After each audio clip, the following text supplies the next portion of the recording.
Hello and welcome back to the channel. I hope आप सब बहुत ही अच्छे से होंगे। अहमदाबाद से लुधियाना आने के बाद यहाँ हम सबसे पहले हिमाचल प्रदेश में चिंतपूर्णी माता के यहाँ दर्शन करने के लिए गए थे और ये बहुत बड़ा डिसीजन था हमारे लिए, एक दूसरी कंट्री में शिफ्ट होना, माइग्रेट होने का। प्रेयर्स और ब्लेसिंग्स हमेशा ही हेल्पफुल होती हैं, ज़रूरी होती हैं कोई भी लाइफ में बड़ा काम करने से पहले, और ये एक तरीका है हमारा भगवान के प्रति ग्रेटफुल होने का, उनको शुक्रिया अदा करने का। माता रानी की कृपा हमेशा ही रही है और हम हमारी फैमिली में, चाहे वो हमारी शादी हो या एंजल का होना हो, हम ज़रूर इस मंदिर में दर्शनों के लिए आए हैं। और ये कोई मेरा पहला विजिट नहीं था, इससे पहले भी हम चिंतपूर्णी माता, ज्वाला माता, नैना देवी, वैष्णो देवी माता हम लोग दर्शनों के लिए गए हैं। यहाँ दर्शनों के बाद हमने अरदास और हवन भी किया और एक और फैमिली हमारे साथ आई थी यहाँ मंदिर में, और इन्हें हम देवा जी के नाम से बुलाते हैं और इनका आज बर्थडे भी था। तो बहुत अच्छा मौका था इस दिन हमारे लिए यहाँ पर मंदिर में दर्शन करने का और देवा जी के साथ कुछ टाइम स्पेंड करने का। अहमदाबाद वाले घर में भी ये फैमिली हमारे साथ आई थी, जहाँ हम लोगों ने द्वारिका जी और सोमनाथ टेम्पल के दर्शन किए थे। मंदिर की थोड़ी दूरी पर ही ये धर्मशाला है और ऑलमोस्ट हर महीने ही मेरे पेरेंट्स भी आते हैं बाकी संगत के साथ, तो वो इसी धर्मशाला में रुकते हैं और देवा जी हमें भी यहाँ लेकर आई थी। कुछ देर हम लोग यहाँ पर रुके और शाम को ही हम लोग वापस आ गए थे लुधियाना। 19th रात को हमारी फ़्लाइट थी कनाडा के लिए और 17th को हम यहाँ लुक्स पार्लर है लुधियाना में, वहाँ पर हम आए थे और बहुत ही बेसिक सा नेल आर्ट एंजल ने यहाँ पर करवाया था और पहली बार इस तरह का कुछ नया एंजल ने ट्राई किया था। मुझे भी करवाना था बट कहीं और हमारा अपॉइंटमेंट था, एक्चुअली हमें किसी और के घर डिनर पे जाना था, इसलिए मैं नहीं ये करवा पाई थी। बट मेरा मन कर रहा था कि मैं भी नेल आर्ट ट्राई करूँ। फ़्लाइट हमारी कनाडा के लिए दिल्ली से रात की थी 11:40 की और हम लुधियाने से सुबह 10 बजे के अराउंड निकल पड़े थे। और जब हम दिल्ली में थे तो हमेशा ही बाई रोड ही आए हैं लुधियाना और यहाँ ज़्यादातर रुकते थे खाना खाने के लिए। एंजल का ये फेवरेट रेस्टोरेंट था और बंजी जंपिंग यहाँ पर एंजल ने बहुत की, अभी वो सेटअप मुझे नहीं दिखाई दे रहा था। और अब हम करीब 5-5.5 साल के बाद यहाँ पहली बार आ रहे थे इस रेस्टोरेंट में और एंजल को इसी रेस्टोरेंट का खाना खाना था, तो हम लोग दोपहर में यहीं पर रुके थे लंच करने के लिए। शाम को 5:30-6 बजे के करीब हम दिल्ली इंटरनेशनल एयरपोर्ट पहुंच गए थे और इंटरनेशनल फ़्लाइट के लिए करीब 6 घंटे पहले पहुंचना होता है। बहुत सारी फॉर्मेलिटीज़ यहाँ पर होती है। 5 बिग सूटकेसेस और 3 कैबिन सूटकेस थे, तो कैरी करना इन्हें थोड़ा मुश्किल था, तो हमने पॉटर हायर किया था और 500 रुपये पर ट्रॉली चार्ज किया था इन्होंने। और लेकिन हमें काफ़ी हेल्प हो गई थी इन सभी लगेज को बैक ड्रॉप काउंटर तक ले जाने में। अब जब हम रियली यहाँ से जा रहे थे, काफ़ी सब इमोशनल हो गए थे। ऑल ऑफ सडन शादी में जो विदाई के टाइम वाली फीलिंग होती है वही सब मुझे फील हो रहा था और मेरे पेरेंट्स भी काफ़ी इमोशनल हो गए थे। इनफैक्ट एंजल काफ़ी रो रही थी, मैंने इतना एंजल से एक्सपेक्ट नहीं किया था। जो लगेज की लिमिट थी पर सीट पर पर्सन, उससे ज़्यादा ही हमने लगेज कैरी किया था और 2 सूटकेसेस एक्स्ट्रा थे जिनका हमें एक्स्ट्रा पेमेंट करना पड़ा। 26,000 हमने यहाँ पर इस काउंटर पे एक्स्ट्रा पे किया था लगेज के लिए। यहाँ पर लगेज ड्रॉप करने के बाद सिक्योरिटी चेक और इमिग्रेशन काउंटर पर हमें जाना था और इमिग्रेशन काउंटर पर हमसे तीनों से सेपरेटली क्वेश्चंस पूछे गए थे और वहाँ से क्लियर होने के बाद हमारे पास 2 घंटे थे फ़्लाइट से पहले, तो हम इस लॉन्च एरिया में आ गए थे। कुछ देर हम लोगों ने यहाँ पर रेस्ट किया और बुफ़े यहाँ पर लगा हुआ था, तो डिनर हम लोगों ने यहीं पर किया। खाना खाने के बाद कुछ देर रेस्ट की, फ़ोन, पावर बैंक्स वगैरह चार्ज किए और इतने में फ़्लाइट भी हमारी अनाउंस हो गई थी। काफ़ी लेट फ़्लाइट हमारी टेक ऑफ हुई दिल्ली से और 16 आवर्स की ये डायरेक्ट फ़्लाइट थी दिल्ली टू टोरंटो, और ये 16 आवर्स हमारे पूरे रात में ही निकले हैं।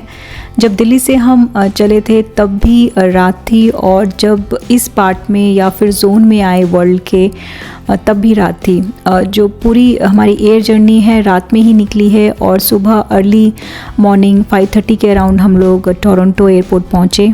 म्यूज़िक सुनना हो या फिर टीवी शोज़ या मूवीज़ देखने हो तो हम अपने पर्सनल स्क्रीन पे देख सकते थे। ब्रेकफास्ट, लंच, डिनर सब हमने रात में ही किया क्योंकि ये पूरी 16 आवर्स की लंबी जर्नी रात में ही हमने ट्रैवल की है।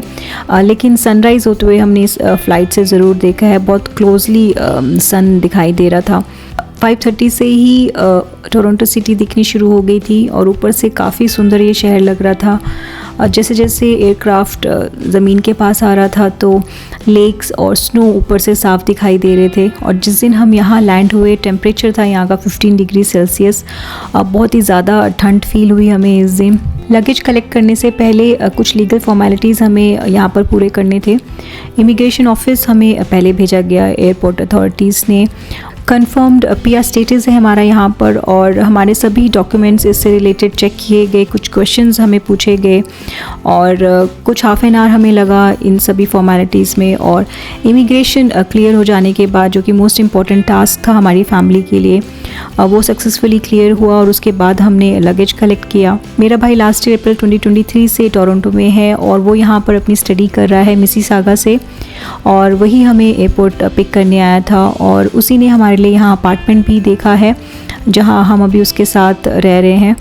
टोटली वेदर और व्यू पूरा चेंज्ड था, सब जगह स्नो ही स्नो थी। और पहले 2 दिन वेदर काफ़ी कोल्ड था, 15 डिग्री सेल्सियस और उससे भी नीचे टेम्परेचर गया था। बट अब थोड़ा यहाँ पर हम यूज़ टू हो रहे हैं और अब थोड़ा इतनी ज़्यादा ठंड नहीं फील होती जो पहले 2 दिन हमें फील हुई।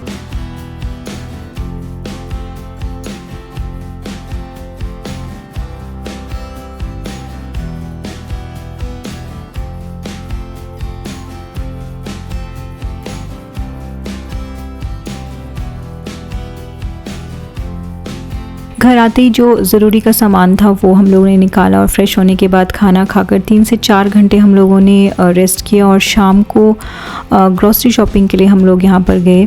मेरा भाई भी इस अपार्टमेंट में 1 जनवरी से ही शिफ्ट हुआ था और इससे पहले वो एयरबीएनबी में रह रहा था और ज़्यादा ग्रॉसरी या किचन का सामान नहीं रखा था।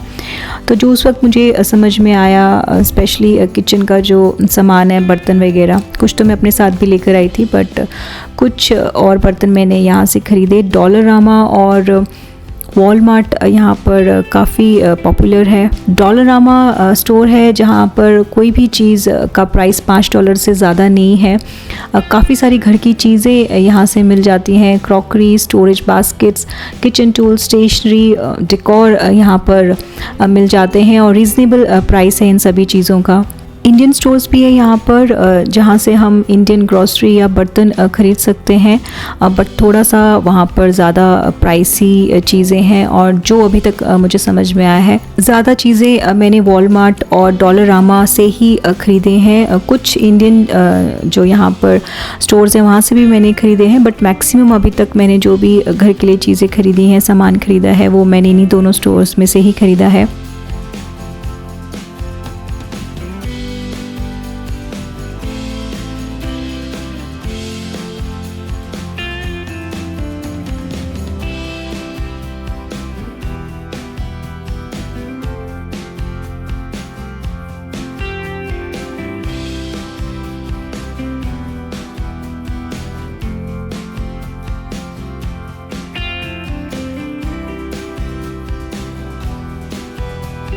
डॉलरामा के बाद हम वॉलमार्ट गए जो कि एक 1 स्टॉप स्टोर है। यहाँ एक छोटी सुई से लेकर बड़ा फर्नीचर तक मिल जाता है।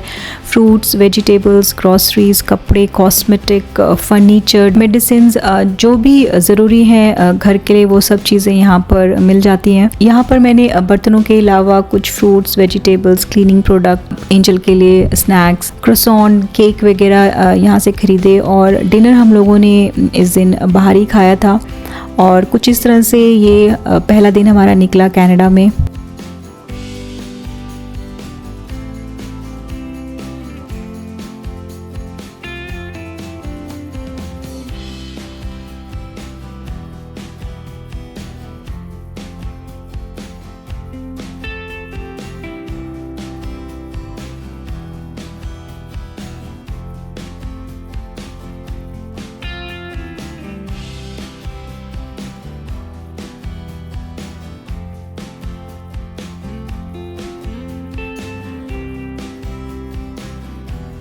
आई होप आपको आज का ये मेरा वीडियो पसंद आया होगा और ये वीडियो आज का मैं यहीं पर एंड करती हूँ और मिलती हूँ आपसे अपने अगले नई वीडियो में।